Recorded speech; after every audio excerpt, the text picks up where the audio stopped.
Għalhekk nemmen li wasal il-moment li niġi għandkom bħala Prim Ministru u nitlobkom il-fiduċja għall-ewwel mandat tiegħi mingħand il-Maltin u l-Awċin kollha. Fil-ħin li ġej se nkun qed immur għand il-President tar-Repubblika u nagħtih parir biex ixolli il-Parlament sabiex tinżamm elezzjoni ġenerali fis-26 ta' Marzu.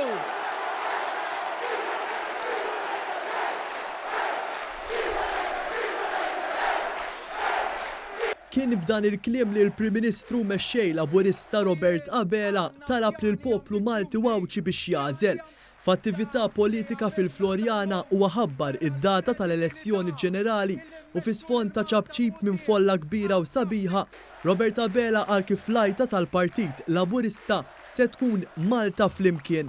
F'diskors b'saħħtu b'messaġġ pożittiv, il-Prim Ministru wera biċ-ċar li l-Partit Laburista se jibqa' jkun il-bidla li huwa ambizzjuż u ottimist għal futuri sbaħ. Hawnhekk huwa semma ħemel ta' riformi u miżuri li wettaq Gvern Laburista favur il-Maltin u l-Awċin. Dr. Robert Abela qal li dak li ġa twettaq minn Gvern Laburista wera kredibilità, konsistenza u l-ħila li nmexxu l-Malta l-qudiem anke f'mumenti ta' sfida bħal pandemija.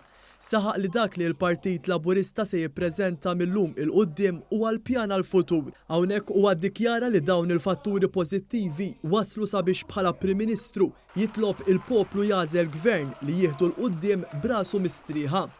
Irrid Malta li tgħix bis-sħiħ kif inħobbuha u kif irriduha. U waqwa milli dejjem għexet Malta kuntenta, vibranti u kolorita.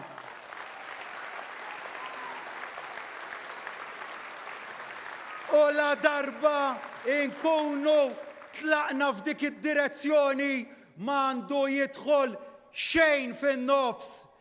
Le, lanqas il-kampanji tal-partiti politiċi.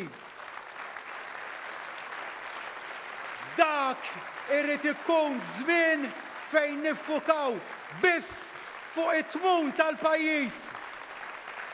Il-pjan għal-ġejjieni irrid ikun issiġillat u lest biex it-tmexxija tal-pajjiż timplementah u l-poplu jimxi brasu mistrieħ għal qudiem.